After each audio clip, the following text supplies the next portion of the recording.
ஏங்க நான் கடைக்கு போயிட்டு வந்துடுறேங்க. அடுப்புல குக்கர் வச்சிருக்கேன், மறக்காம விசில் வந்தா ஆஃப் பண்ணிருங்க சரியா?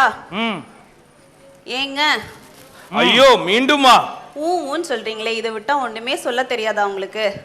ஏன் இது கூடவே எப்ப பார்த்தாலும் உட்காந்துருக்கீங்களே, நான் வைஃபா இல்ல அது வைஃபா உங்களுக்கு? நீயும் இது ஒண்ணா? இது என் கூட சண்டை போடாது, எதிர்த்து பேசாது, நீ அப்படியா? செத்தா சேகர். அப்போ நான் எடுத்து பேசுறேன் சண்டை போடுறேன்னு சொல்லாம சொல்லி காமிக்கிறீங்களா நீங்க? அத்திகிச்சி சாச்சா சொல்லாம சொல்றது என்ன, நானே சொல்லான்னு அதுக்குள்ள நீயே சொல்லிட்ட. எரியும் கொல்லியில் என்னை விடுகிறானே. இப்ப என்னதான் சொல்ல வரீங்க நீங்க? அதுக்கு என்ன வேணும் உனக்கு? இதை முன்பே கேட்டிருக்கலாம். சரி கொஞ்சம் காசு கொடுங்க. எடுத்துட்டு போ. பர்ஸ் வெளியே இருந்தா நான் ஏன் கேக்குறேன், அது உங்க பேண்ட் பாக்கெட்ல இருக்கு, கொஞ்சம் எடுத்து கொடுங்க. அதானே பார்த்தேன், நான் கூட சந்தோஷப்பட்டேன். எடுத்துட்டு போ. சரி மறக்காம அந்த கேஸ் ஆஃப் பண்ணுங்க சரியா? பேசாமல் இவன் இந்த கருவியே கல்யாணம் செய்திருக்கலாம். இன்னும் ஒன்றுதான், எல்லாத்துக்கும் ஒரே ரியாக்ஷன் கொடுக்கிறானே. இவன் செய்த குழப்பத்தில் என் நல்ல தமிழ் மறந்துவிடும் போல் இருக்கே. ஐயோ, தேவலோகம் போல் இங்கும் ஸ்மோக் எஃபெக்ட், ஆனால் ஏதோ தீந்த வாடையும் வருகிறதே. மகனே, இனி உனக்கு சங்கு சத்தம் தான்.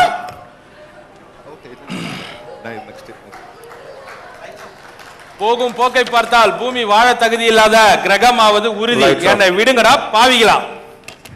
என்ன சுவாமி, பாட்டெல்லாம் போட்டு வழி அனுப்பி வைத்தேன், போன வேகத்தில் சுவத்தில் அடித்த பந்து போல் திரும்பி விட்டீர்கள். தேவி, ஒன்றும் விளங்கவில்லை, பூலோகம் வேறு மாதிரியாக இருக்கிறது.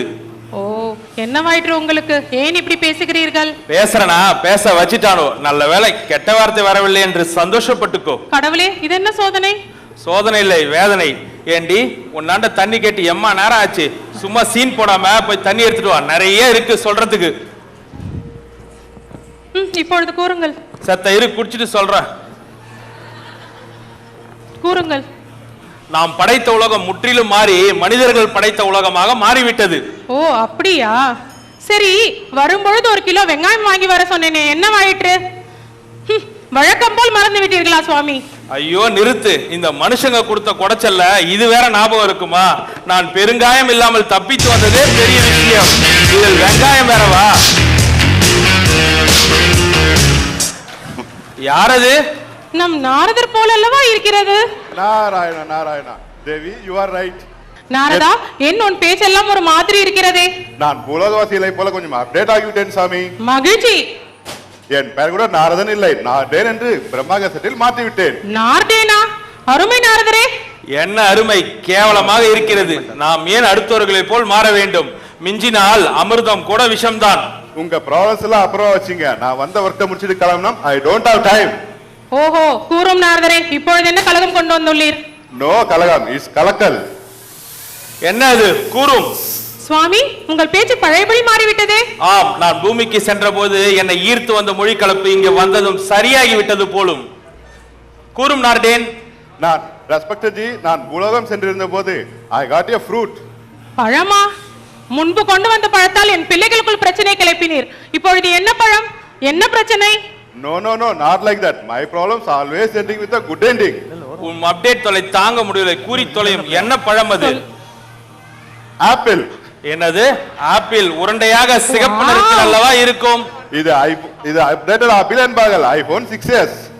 நாரதா, மரியாதையாக இதை வாங்கி கொண்டு இடத்தை காலி செய்து விடு, என் நெற்றிக்கண்ணை திறக்க வைத்து விடாதே. Why darling, why are you getting angry? We have to update ourselves. யோ நாரதரே, முன்பு பழத்தை கொடுத்து என் பிள்ளைகளை பிரித்தாய், இப்போது ஆப்பிளை கொடுத்து என் குடும்பத்தையே பிரிக்க பார்க்கிறையா? விட்டுடுங்க சாமி. இன்றைய காலகட்டத்தில் கடவுளே ஆனாலும் கணினியும் இணையமும் இல்லாமல் வாழ முடியாது என்பது பெரும்பான்மையாக நம்மிடையே நிலவிக் கொண்டிருக்கும் கருத்து. கணினி, இணையம் மற்றும் இணையம் சார்ந்த இதர அறிவியல் சாதனங்களை அளவோடு அவசியத்திற்கு மட்டுமே பயன்படுத்தினால் பல உயிர் சேதங்களையும் உடல் நல கேட்டையும் உறவுகளுக்கிடையே நிகழும் விரிசல்களையும் தவிர்க்கலாம்.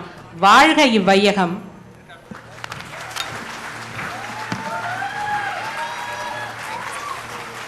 இந்நாடகத்தை பற்றிய நமது நடுவர்களின் கருத்து. சுமிதா சதீஷ் யார்?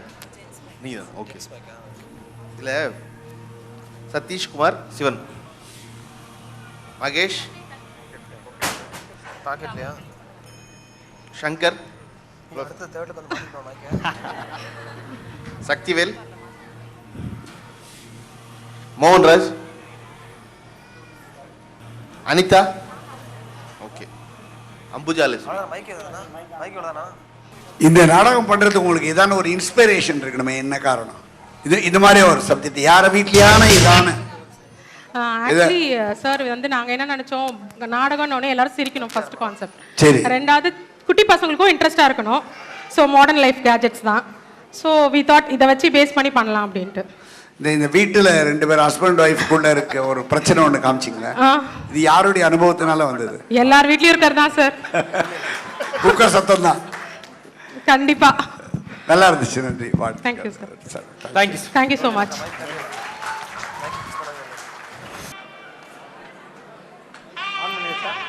இந்நிகழ்ச்சியின் அடுத்த நாடகமாக வர இருப்பது அச்சாணி. இது நம் நாட்டின் முதுகெலும்பான விவசாயத்தின் முக்கியத்துவத்தையும் அவசியத்தையும் பறைசாற்றும் நாடகம். இதன் ஒருங்கிணைப்பாளர் திரு முருகேசன் அவர்கள். இதில் பங்கு பெறுபவர்கள் திரு முருகேசன், திரு கருப்பசாமி, திரு நேதாஜி சண்முகம், திருமதி செல்வி திருமாறன், திருமதி ராதிகா சரவணன், திருமதி நவீனா சதீஷ்குமார், திருமதி சுமதி முருகேசன், திருமதி கவிதா கருப்பசாமி. உலகம் முன்னேறினாலும் ஏர்தொழிலின் பின்னேதான் அது நிற்கின்றது. எனவே எவ்வளவு துயரப்பட்டாலும் உழவே தலைத்தொழிலாகும்.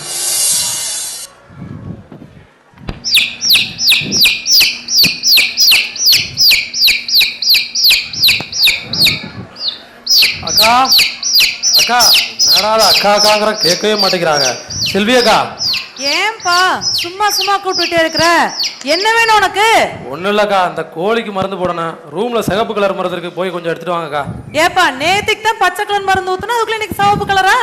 அது நேத்துக்கா, இது இன்னைக்குக்கா. அப்ப நாளைக்கு வேற ஊத்தணுமாக்கும். செல்வி செல்வி. அடட, வர்றது நம்ம ராதிகாக்காவா?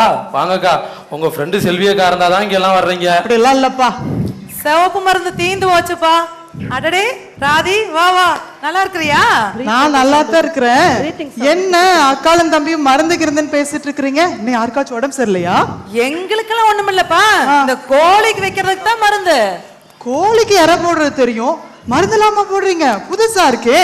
மருந்து வச்சாதானாக்கா 4 மாசத்துல வளர்ற கோழி 40 நாள்ல 2.5 கிலோ வளருது. கம்பெனிக்காரனும் வாங்குறான், நமக்கு நல்ல லாபம் கிடைக்குது. அப்ப அந்த மருந்துலயே வளர்ற கோழியை சாப்பிடுற நம்ம கதி அதோ கதிதான். அத பார்த்தா நம்ம பொழப்பு என்ன ஆகுறது? ஏன்பா இதெல்லாம் பாவமா தெரியலையா உங்களுக்கு? என்னக்கா பண்றது, விவசாயம் பண்ணி பண்ணி நஷ்டமானதான் மிச்சம். அந்த நஷ்டத்துக்கு வீட்டு இடத்தையும் வித்தாச்சு. நம்ம கருப்புசாமி அண்ணன் தான் கடனை கொடுக்கற மாதிரி கொடுத்து நிலத்தையும் புடிங்கிட்டாரு. அவரு மச்சானும் சேர்ந்து பிளாட் போட்டு நல்ல காசு பார்த்துட்டாங்க. ஏதாவது பரவாயில்லக்கா, போன வாரம் புரோக்கர் கோயம்புத்தூர்ல இருந்து போன் போட்டு ஒரு நல்ல வீட்டு மனை வர்றதா சொன்னாரு. சரி செல்வியா காக்க பார்க்கலான்ட்டு நாங்களும் கிளம்பி போனோம். அப்புறம் என்னாச்சு, போய் பாத்தீங்களா? நல்ல தண்ணி வசதி, ஏர்போர்ட், காலேஜ் எல்லாம் பக்கம், மெயின் ரோட்டு மேலேனாங்க. நாங்களும் பார்க்கலான்னு போனோம். நல்ல விருந்து சாப்பாடுலாம் போட்டு குழு குழு ஏசி வண்டியில வேற கூட்டிட்டு போனாங்க. ஓ அப்படியா, இடம் பிடிச்சதா? நல்ல இடமா? அப்படி சாப்பிட்ட மயக்கத்துல கண்ணசந்து தூக்கிட்டாங்க.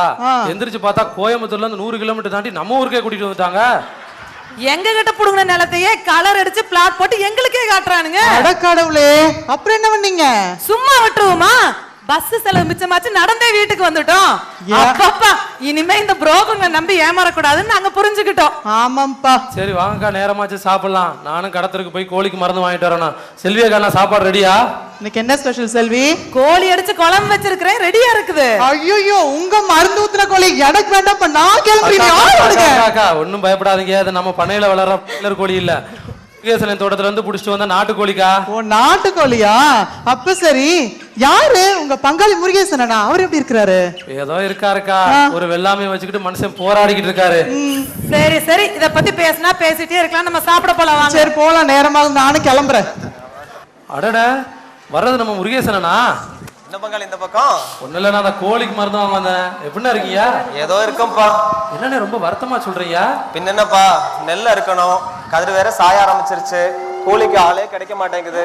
இப்போ நம்ம ஊர்ல உள்ள கூலி ஆட்கள்லாம் எங்கேனே போனாங்க? அதை ஏப்பா கேட்குற? நம்ம ஊர்ல இளவட்டங்கள்லாம் பூச ஆரம்பிச்ச மில்லு பக்கம் போயிட்டாங்க. பெருசுகள்லாம் 100 நாள் வேலை தேடுற பக்கம் போயிட்டாங்க, இருக்கிறவங்களும் டவுன் பக்கம் போயிட்டாங்க, கூலிக்கு ஆளே கிடைக்க மாட்டேங்குதுப்பா. ஐயோ இப்ப என்னென்ன பண்ண போறீங்க? அதான் வெளியூர்ல போய் ஆள் கூப்பிடலாம்னா கூலி அதிகமா கேக்குறாங்க, அட்வான்ஸ் பணம் வேற கொடுக்கணுமா. பேசாம பணத்தை கொடுத்துட்டு கூட்டிட்டு வாங்கண்ணா. கையில காசே இல்லப்பா, அதான் நம்ம கருப்பு சமணனை பார்த்து வட்டிக்கு கடை வாங்கலாம்னு போயிட்டு இருக்கேன். என்னண்ணா சொல்றீங்க? போன வாரம் கூட கூடயா ஏத்திக்கிட்டு கம்சன் கடைக்கு, இப்போ தக்காளி கூட கூடயா ஏத்திட்டு கம்சன் கடைக்கு போனதை பார்த்தேன். இப்போ அதுக்குள்ள பணம் இல்லைங்கிறீங்க. அட போப்பா, உழுதவன் கணக்கு பார்த்தா உலக கூட மிஞ்சாது. கஷ்டப்பட்டு வெள்ளாம வச்சதுல மொத்தம் எனக்கு 20,000 ரூபாய் செலவாயிருச்சுப்பா. அப்ப தக்காளி எத்தனை கூட தானே வந்துச்சு? தக்காளி எல்லாம் 200 கூட வந்துச்சுப்பா. ஆக மொத்தம் எனக்கு 2,000 ரூபாய் தான் கையில கொடுத்தாங்க. கேட்டா விலையே இல்லைங்கிறாங்க. ஆக மொத்தம் எனக்கு 18,000 ரூபாய் செலவாயிருச்சுப்பா. என்ன கொடுமனை இது!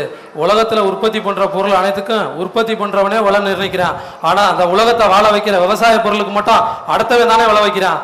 அதனாலதான் எல்லா ஊர்லயும் விவசாயம் எல்லாம் தூக்குப்பட்டு தொங்குறாங்கப்பா. இந்த கொடுமையெல்லாம் நம்ம ஊர்ல தானே நடக்குது. எங்களை பத்தி கவலைப்பட யாருப்பா இருக்கா? அதை விடுப்பா, உன்னோட பிராய்லர் கோழி பண்ண எப்படிப்பா போயிட்டு இருக்கு? நல்லா போகுதுண்ணா. செத்த கோழியை முதற்கொண்டு ஃபாஸ்ட் ஃபுட்காரன் வாங்கிட்டு போயிடுறான்.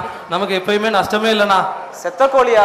அடப்பாவுமே, நம்ம பொடுசுகளா அதானப்பா விரும்பி சாப்பிடுறாங்க. பாவமா தானே இருக்கு. என்னென்ன பண்றது? விவசாயத்துல நல்ல வருமானம் கிடைச்சுன்னா இந்த பாவப்பட்ட தொழில் நான் எதுக்குன்னே நம்ம எதுக்குன்னே பண்றான். சரிப்பா, நேராச்சு. நான் கருப்சாவனை பார்த்து கடை வாங்க போகணும்ப்பா. பார்க்கலாம். சரி பார்க்கலாம்ண்ணா. இங்கிட்டு அண்ணே அண்ணே. வாமா நவீனா, எப்படிமா இருக்க? ரொம்ப நல்லா இருக்கேண்ணே. நீ மாப்பிள்ளையும் மத்தியானமே வர, நீ மட்டும் வந்திருக்க? மாப்பிள்ளை வரலையாமா? வரலைங்கண்ணா, கிளம்பும் போது புரோக்கர் கூப்பிட்டாரு. ஒரு இடத்த பார்த்துட்டு வரேன், பொழுதோட வந்துடுறேன்னு சொல்லியிருக்காருங்கண்ணா. ஓ அப்படியாமா? ஆமாங்கண்ணா, நம்ம போன தடவை ஒரு இடத்த பார்த்து பிளாட் போட்டு வித்தோமே, இந்த மாதிரி ஏதாவது இடம் பார்த்து வச்சிருக்கீங்களா? 2-3 இடம் பார்த்து வச்சிருக்கிறோம்மா. மாப்பிள்ளை வரட்டும், நம்ம எல்லாரும் போய் பார்க்கலாம். சரிங்கண்ணா. அண்ணே அண்ணே. அட நம்ம முருகேஷ் அண்ணனா, வாங்க வாங்க. எப்படி இருக்கீங்க? ஏதோ இருக்கம்மா. நீ எப்படிமா இருக்க? நீ எப்பமா வந்த? இப்பதாங்கண்ணா வந்தேன். ரொம்ப நல்லா இருக்கேன். ஆமா, உங்க பையன் என்னண்ணா படிக்கிறான்? என் பையனை விவசாய காலேஜில் சேர்த்திருக்கம்மா. ஏடா உனக்கு கூறு கெட்டு போச்சா? அங்க ஒன்று சேர்த்திருக்க. ஏதாச்சும் கம்ப்யூட்டர் படிச்சு நல்ல வேலைக்கு போய் 4 காசு சம்பாதிக்கலாம். எல்லாருமே கம்ப்யூட்டர் படிக்க போயிட்டா யாரும் விவசாயத்தை பத்தி படிக்கிறது? கம்ப்யூட்டரா வயிற்றுக்கு சோறு போடும். சரி சரி, வந்த விஷயத்தை சொல்லு. அது ஒண்ணு இல்லைங்கண்ணா, எனக்கு ஒரு 10,000 ரூபாய் வெள்ளாமை வைக்க பணம் தேவைப்படுது. கொடுத்தீங்கன்னா முடிஞ்சோன்னா வட்டி மூலமா திருப்பி கொடுத்துருவாங்கண்ணா. நல்லா இருக்குடா. ஏற்கனவே தக்காளி போறோன்னு 20,000 வாங்கிட்டு போனேன். அதுவே இன்னும் அசல் வரல, வட்டி வரல. அது வேறையா? இது இனிமேல் உன்னை நம்பிலாம் காசு கொடுக்க முடியாது. வேணும்னா உன் தோட்டத்தை அடமான எழுதி கொடுத்துட்டு பணத்தை வாங்கிட்டு போ. சரிங்கண்ணா, எனக்கு வேற வழி தெரியல. பணத்தை கொடுங்க, நான் நெல்லை போட்டுட்டு பத்திரத்தை திருப்பிக்கிறேங்கண்ணா. சரி சரி, கணக்குள்ள சொல்லிடுறேன். போய் பத்திரத்தை கொடுத்துட்டு பணத்தை வாங்கிக்க. சரிங்கண்ணா. தாயே காளியாயி, இந்த வருஷமாவது நல்ல விளைச்சலும் நல்ல விலையும் கொடுத்து என்னையும் தோட்டத்தை காப்பாத்தம்மா. என்ன அவரால் தான் பணத்தை திருப்பி கொடுக்க முடியாதுன்னு தெரியுது இல்ல? மறுபடியும் அவருக்கு ஏன் பணத்தை கொடுக்குறீங்க? எல்லா காரணமா தாம்மா. பையன் காசெல்லாம் திருப்பி கொடுக்க மாட்டான். நம்ம அவன் பத்திரம் நம்ம தான் இருக்கு. நம்ம சமூக தோட்டத்தை எழுதி வாங்கணும்ல, அதே மாதிரி இவனையும் மிரட்டி இவன் தோட்டத்தை எழுதி வாங்கிடலாம். உங்க திறமை யாருக்குன்னு வரும். எப்படியாவது இந்த தோட்டத்தையும் எழுதி வாங்குங்க. மில்லுக்காரங்க வித்தா செம்ம காசு பார்க்கலாம். அப்படியே செஞ்சிடலாமா? ரொம்ப நல்லதுங்கண்ணா. சுமதி, ஏங்க மாமா, மாடு கத்திட்டு இருக்கேன்னு பாருமா. குடி கொஞ்சம் தண்ணி கொடுமா. சரிங்க மாமா. இந்தாங்க. என்ன முகம் வாடி இருக்கு? மனசே சரியில்லைம்மா. ஏனுங்க மாமா, என்ன பிரச்சனை? இந்த வருஷமும் நெல்லுக்கு நல்லா விலை போகல. இருந்த பணத்தை வச்சு பையனுக்கு காலேஜ் ஃபீஸ் கட்டிட்டேன். தங்கச்சி வீட்டுக்கார உடம்பு சரியில்லைன்னு கொஞ்சம் பணம் கொடுத்து அனுப்பிச்சிட்டேன். மீதி 5,000 ரூபாய் கையில இருக்கு. ஆமா, இந்த மனுஷன் எப்ப பார்த்தாலும் குடிச்சிட்டு குடும்பத்தையும் பார்க்காம ஆஸ்பத்திரியில படுத்துட்டு நம்மளையும் கஷ்டப்படுத்துறாரு. எந்த மணி தொலைக்கிறது? இருக்கிற பணத்தை வச்சு நம்ம எப்படி தோட திருப்ப போறோம்னு தெரியலம்மா. புரியேசா சிச்சோ, கருப்புசாமி அண்ணே வந்துட்டாரே. அண்ணா வாங்கண்ணே, உட்காருங்க அண்ணா. நான் ஒன்றும் உட்காரதுக்கு வரல. நெல் போட்டோன்னே காசு கொண்டு வந்து தரேன்னு சொல்லியிருந்தேன். 1 மாசம் ஆச்சு, அந்த பக்கமே வரல. என்ன நினைச்சிட்டு இருக்க? மரியாதையா காசை கொண்டு வந்து கொடுத்துட்டு பத்திரத்தை வாங்கிட்டு போ. இல்லைன்னா உன் தோட்டத்தை என் பேர்ல எழுதிக்குவேன். தோட்டத்தாங்க என்னோட உசுறு, அப்படிலாம் பண்ணிடாதீங்கண்ணா. உசுரா விசுரா அதெல்லாம் எனக்கு தெரியாது. எனக்கு ஒண்ணு பணம் வரணும், இல்லைன்னா தோட்டம் வேணும். புரிஞ்சுதா? நான் வர்றேன். என்ன மாமா இப்படி சொல்லிட்டு போறாரே, என்ன பண்ண போறோம்? தோட்டம் தான் என் உசுறு. என்ன ஆனாலும் தோட்டம் எழுதி கொடுக்க மாட்டேன். விடு, நான் பாத்துக்கிறேன். விடு. முருகேசனா, என்னண்ணா நம்ம கருப்புசாமி பிடி கட்டி போட்டு வச்சிருக்கீங்க? பின்ன என்னப்பா, என் உசுருக்கு உசுர நடத்த எழுதி கேட்கிறாரு. என் உசுறு போறதுக்குள்ள ஒரு உசுறு எடுத்துருவேன். சண்முகா, 2 நாளா கஞ்சி நிலா கட்டி போட்டு வச்சிருக்காண்டா. நீனாலும் சொல்லி கொஞ்சம் அவுத்துடுறா. உங்களுக்கு இது வேணும், இன்னமும் வேணும். ஊர்ல உள்ள விவசாய நிலத்தெல்லாம் ஏமாத்தி எழுதி வாங்கினீங்கல்ல, உங்களுக்கு இதுதான் கதி. கிடங்க. ஏப்பா நீயும் அவன் கூட சேர்ந்துட்டு இப்படியே பேசுறிய, பசி உசுறு போதுப்பா, ஒரு தண்ணினாலும் கொடுங்கப்பா. அண்ணா செத்துக்கிட்டு தொலைய போறாருண்ணே, போலீஸ் கேஸ் ஆயிரம். நீ பேசாம இருங்க. அண்ணே அண்ணே, உங்களுக்கு ஏதாச்சும் கஞ்சி நீர் இருந்தா கொண்டாந்து ஊத்துங்க. இந்தாங்க நீங்க கேட்ட கஞ்சி. ஏப்பா இதை நான் எப்படிப்பா சாப்பிடுவேன்? நீங்க தான் பணம் வைங்கல, இந்த பணத்தை சாப்பிட்டு உங்க பசி ஆத்துங்க பார்க்கலாம். இதே சொல்லி சொல்லி கடுப்பே தரீங்க. அண்ணே நீங்களுமா போய் கஞ்சி எடுத்துட்டு வாங்க. அண்ணே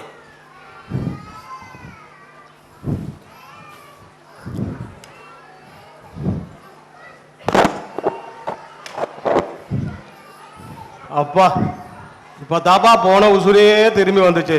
இப்ப புரியுதா இந்த சோத்தோட அவசியமும் எங்களோட அருமையும்? உங்களை கஷ்டப்படுத்தணும், உங்களை ஏமாத்தணும் எங்க நோக்கம் கிடையாதுண்ணா. நாங்க படுற கஷ்டத்தை உங்களுக்கு புரிய வைக்கணும் தான் உங்க நோக்கம். எங்களை மன்னிச்சிருங்கண்ணா. சரிப்பா, நிழலோட அருமை வெயிலுக்கு போன தாப்பா தெரியும். இந்த விவசாயத்தோட அருமை பசி வந்தா தாப்பா புரியுது. ஆனா இந்த நஷ்டப்படுற விவசாயத்தை யாருப்பா செய்ய போறா? கண்டிப்பா பண்ணுவாங்கண்ணா. எங்க பசங்க இந்த விவசாயத்தை பண்ணுவாங்க நம்பிக்கை இருக்குண்ணா. அதனாலதான் என் பையனை கூட விவசாய காலத்தில் சேர்த்திருக்கேன். நல்லா இருக்குதுப்பா. இந்த காலத்து பசங்க கிரிக்கெட் மேட்ச் அன்னைக்கு மழை வரக்கூடாதுன்னு வேண்டிக்கிறானுங்க. எவனாச்சும் விவசாயத்துக்கு மழை வரணும்னு வேண்டிக்கிறானுங்களா? போய் நம்புறீங்களாப்பா? அவங்க தப்பு இல்ல, நம்ம தப்புண்ணா. நம்ம குழந்தைகளுக்கு படிக்க சொல்லிட்டு வேலை பார்க்க சொல்லி கத்து கொடுத்துருக்கான். என்னைக்காச்சும் விவசாயத்தை பத்தி சொல்லி கொடுத்துருக்காமா? அதானே இந்த காலத்து தலைமுறைக்கு விவசாயத்தை பத்தியே தெரியாம போச்சு. போப்பா, இந்த காலத்து பசங்க செல்போன் தான் இருக்கு. எப்ப பார்த்தாலும் அதவே நோட்டிட்டு இருக்க இவனுங்களா விவசாயத்தை பார்க்க போறாங்க? போன் பிடிச்ச கை ஏர் பிடிக்குமாப்பா? கண்டிப்பா பிடிக்கும்ண்ணா. விவசாயத்தை பத்தி சொல்லிக் கொடுக்க வேண்டியது நம்ம கடமை. இது ஒட்டுமொத்த சமுதாயத்தோட கடமை. இது அப்படின்னா இந்த விவசாயத்தை லாபகரமா மாற்ற வேண்டியது இந்த அரசாங்கத்தோட கடமைன்னு சொல்றீங்க, சரிதானப்பா? சரிதானங்கண்ணா. இந்த உலகத்துல மனுஷங்க இருக்க வரைக்கும் பசி இருக்கும், பசி இருக்கிற வரைக்கும் விவசாயமும் விவசாயியும் இருப்பான். இந்த மாதிரி ஒவ்வொருத்தரும் சிந்திச்சா நம்ம விவசாயத்தையும் நம்ம நாட்டையும் காப்பாத்தலாம். அச்சாணி இல்லா தேர் முச்சாலும் போடாது. நீங்கள் சேமிக்கும் ஒவ்வொரு சோற்று பருக்கையும் எங்கோ ஓரிடத்தில் உங்களுக்காக சேற்றில் வியர்வை சிந்தும் உழவனுக்கு செய்யும் மரியாதை. உணவை வீணாக்காதீர். நன்றி. இப்பொழுது இந்த நாடகத்தை பற்றி நமது நடுவர்களின் கருத்தை கேட்போம்.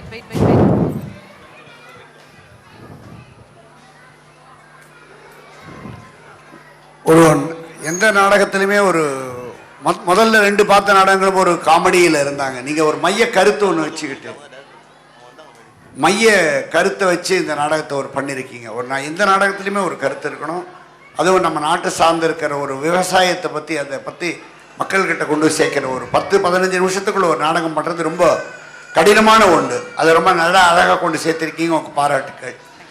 இப்போ இதில் நடித்த கலைஞர்கள் பெயர்லாம் இருக்கு, ஆனால் கதாபாத்திரங்கள் பெயர் எங்களுக்கு வேணும். நீங்கள் என்னுடைய உண்மையான பெயர் முருகேசனா? நேதாஜி சுபாஷ். சண்முகமாக நடிக்கிறேன். சண்முகமா? நேதாஜி சண்முகம். நேதாஜி சண்முகம். கதாபாத்திர பேர் சண்முகம். கதாபாத்திரம் சண்முகம். அப்புறம் முருகேசன் யாரு? முருகேசன். மத்த எல்லா கதாபாத்திரங்களுமே அதே ஒரிஜினல் நேம்லயே தான் சார் இருக்கும். அப்படிங்களா? எல்லாரும் எல்லா கதாபாத்திரம். நீங்க எல்லாருமே கோயம்புத்தூர் திருப்பூர் பக்கம் சேர்ந்தவங்களா? ஆமாங்க. ஏன்னா அந்த நேட்டிவிட்டி பேசுற லாங்குவேஜ்ல தெரியுது. எல்லாருமே இல்ல யாராவது ஒருத்தராவது அதை பேசுறதுக்கு முயற்சி பண்ணிருக்கீங்களா? இல்ல இல்லைங்க, எல்லாருமே. நான் வந்துட்டு சிவகங்கை மாவட்டம் காரைக்குடி சார். சரி, நான் வந்துட்டு அதை பேச முயற்சி பண்ணிருக்கேன். நீங்க அந்த ஸ்லாங்கை நீங்க கொண்டு வந்திருக்கீங்க. மற்றபடி இவங்கெல்லாம் பேசுறதெல்லாம் வன்ற போல அதெல்லாம் அப்படியே கரெக்டா இருந்துச்சு. அது அந்த கோழி பண்ணை கூட அந்த திருப்பூர் பக்கம் தான் அதிகம். அதை கூட அங்க அந்த அழகா அந்த இடத்துல கொண்டு வந்தீங்க. இது இந்த நாடகத்தை எழுதியது யாரு? எழுதியவர் இயக்குனர்னு யாருன்னு இருக்காங்களா தனியா?